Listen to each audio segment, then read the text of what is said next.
Assalamualaikum warahmatullahi wabarakatuh. Nama aslinya ialah Amr bin Hisham bin Mughirah, dan ia berasal dari suku Makhzum. Pada awalnya, ia terkenal dengan julukan Abdul Hakam yang menggambarkan dirinya sebagai seorang yang bijaksana.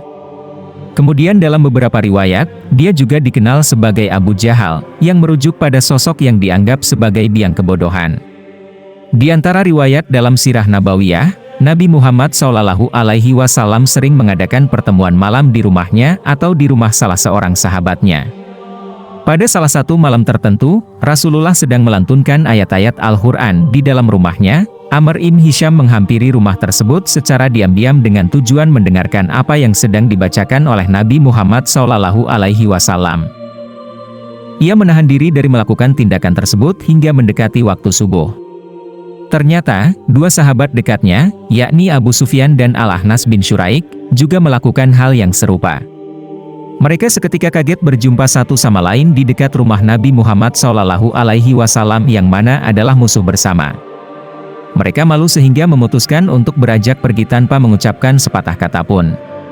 Dan kejadian yang sama terjadi 3 malam berturut-turut. Ketiganya merasa masing-masing harus menjelaskan alasannya menguping Rasulullah yang membaca Al-Quran setiap malam di rumahnya.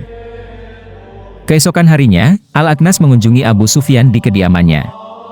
"Hai Abu Hanzalah, demikianlah panggilan untuk Abu Sufyan," kata Al-Aghnas, "beritahukanlah kepadaku, apa pendapatmu tentang apa yang telah kau dengar dari Muhammad?"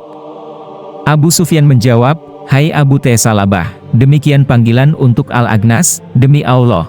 Aku telah mendengar perkataan yang belum pernah aku dengar sebelumnya, namun setelah aku memahami maksudnya, aku merasa berbeda."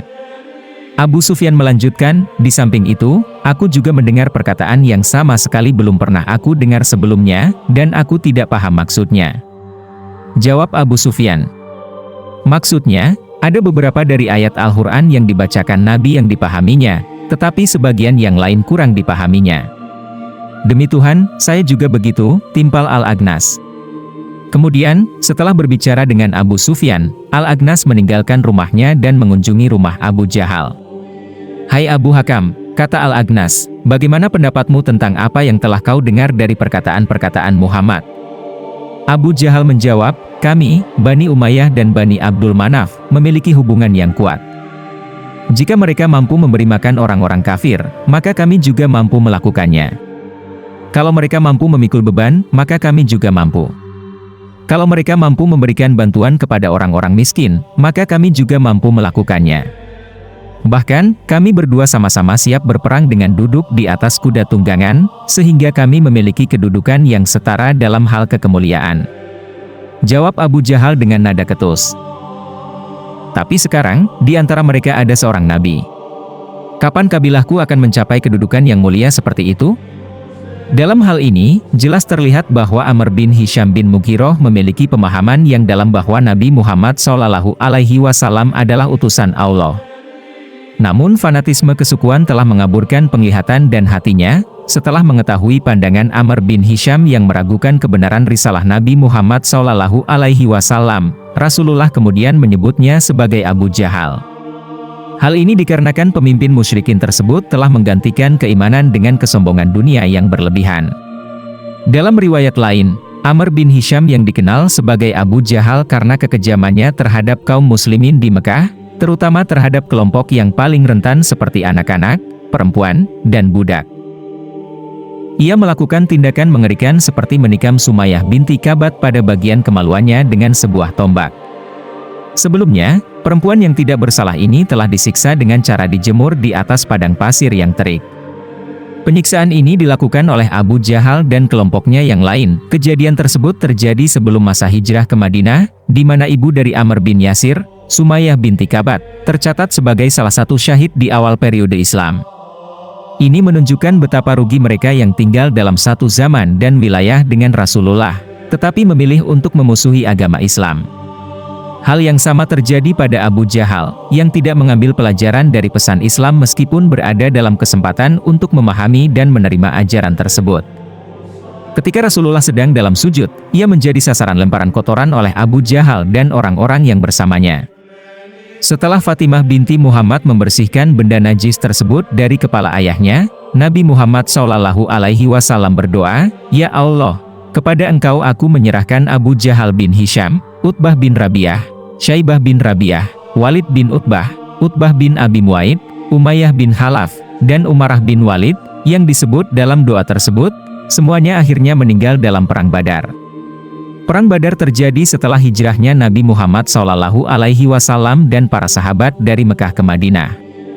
Kisah kematian Abu Jahal dapat dilihat dari riwayat salah satu sahabat Nabi Muhammad SAW, yaitu Abdurrahman bin Auf. Dalam ringkasan Sahih tulisan M. Nasiruddin Al-Albani, saat itu Abdurrahman bin Auf sedang berhenti di tengah barisan pasukan Muslim.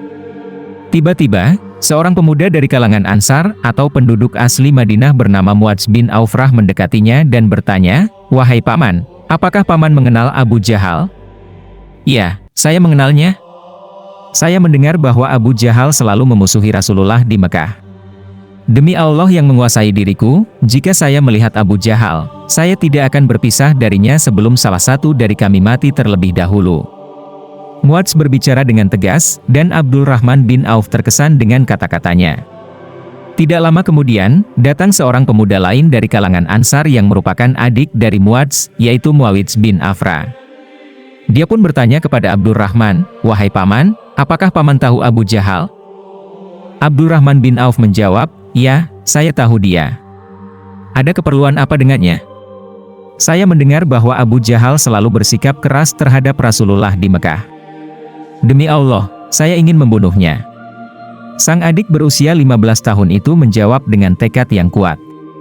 Seketika itu, Abdurrahman melihat sosok Abu Jahal di kejauhan, dan dia yakin bahwa itu adalah musuh Allah yang seharusnya dia lawan. Meskipun Abu Jahal saat itu mengenakan baju besi yang melindungi hampir seluruh tubuhnya, kecuali mata dan sebagian wajahnya, Abdurrahman bin Auf tetap berseru, "Itulah Abu Jahal," sambil menunjuk kepada orang yang dimaksud. Seketika itu juga, dua pemuda tadi melepaskan anak panah dari busurnya dan melesatkannya ke arah Abu Jahal. Meskipun Abu Jahal berada di atas kuda dan dihadapinya ada 10 lapis pasukan musyrikin yang lengkap persenjataannya, dengan keberanian dan kecepatan, Muawid meluncur ke arah pasukan musyrikin tersebut dengan tujuan menghancurkan Abu Jahal sebelum akhirnya gugur. Dia berhasil melukai paha Abu Jahal dengan sayatan yang dalam dan parah, meskipun kakaknya, Muadz bin Afra, juga berhasil menyayat paha Abu Jahal. Namun sayatan pedang Abu Jahal, yang saat itu belum masuk Islam, hampir memutuskan tangan kiri Muadz. Untuk sementara waktu, Muadz harus keluar dari pertempuran. Pemuda itu kemudian menginjak sisa tangan kirinya yang terputus dan membuangnya. Karena merasa bahwa tangan yang terputus itu mengganggu konsentrasinya dalam mengejar Abu Jahal, akhirnya Muadz memutuskan untuk tetap bertempur di medan pertempuran mengikuti adiknya yang telah gugur lebih dulu. Dan para sahabat terkejut dengan perkataan yang diucapkan oleh Nabi, termasuk Sayyidina Umar bin Khattab. Umar bertanya kepada Rasulullah, "Wahai Rasulullah, bagaimana mungkin engkau berbicara dengan orang-orang yang telah menjadi bangkai?" Umar merasa bingung dengan situasinya. Rasulullah dengan tegas menjawab Sayyidina Umar bin Khattab, "Demi zat yang aku berada di tangannya, kalian tidak lebih mendengar pertanyaan dan perkataanku daripada mereka." Hanya saja mereka tidak bisa menjawab tutur Rasulullah.